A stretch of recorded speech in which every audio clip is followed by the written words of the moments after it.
dito tayo kain ngayon. Ang Cecilio's Paradise ay kainan dito sa Tala Resort sa Rizal, Laguna. Marami na mga resort sa San Juan, Batangas. Ay bakit pa kami dumayo dito sa Rizal, Laguna? Wala kami makuhang tulugan dito, kaya lalabas kami at maghahanap ng tulugan.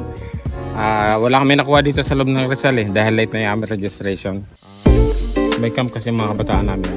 Hindi kami nakapagpa-reserve dahil huli yung fundings namin hindi agad dumating. Tapos yan yung likuran. Ito yung Tala Resort yan. Actually may swimming pool dun sa kabila. Pero pasok ako sa loob. Nandun ang aking misis naghihintay. Ito yung entrance. Hello. So akit kami.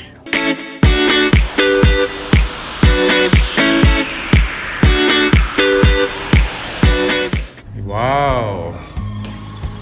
Ganda. Tignan nyo guys, may TV. May TV pa yata yan. Ano pang trabaho na rin? Upuan.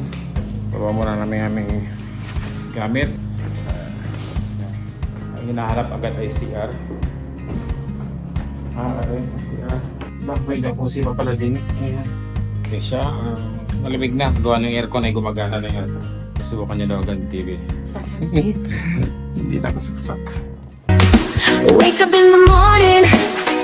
Ay, gising kami. Pumusal muna kami.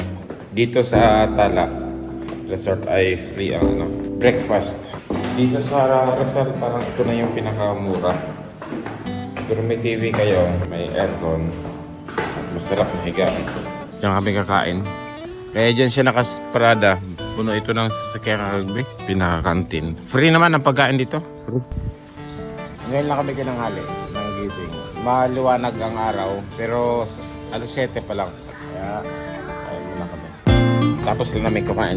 Yung kinainan namin ay part ng siya. Doon kumakain yung mga nasa resort. Wala akong, hindi ko boto dyan ng mga yan. Dahil hindi ako botante din yan ang entrance ng resort sa Tala. Ang kagabi puno yan dyan ng sasakyan dahil sa may ballroom kagabi ng ang Not So Young, yung mga hindi na bata. So papasok kami sa resort. Yan, papasok na tayo. Ito ay Tala Resort. So okay kami. Second floor lang naman kami. Kaya lapit lang.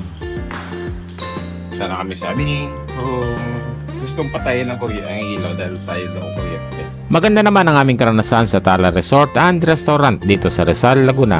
Isa pa, mura lang dito. Pa-share naman ang ating video at paki-follow na rin. Maraming salamat!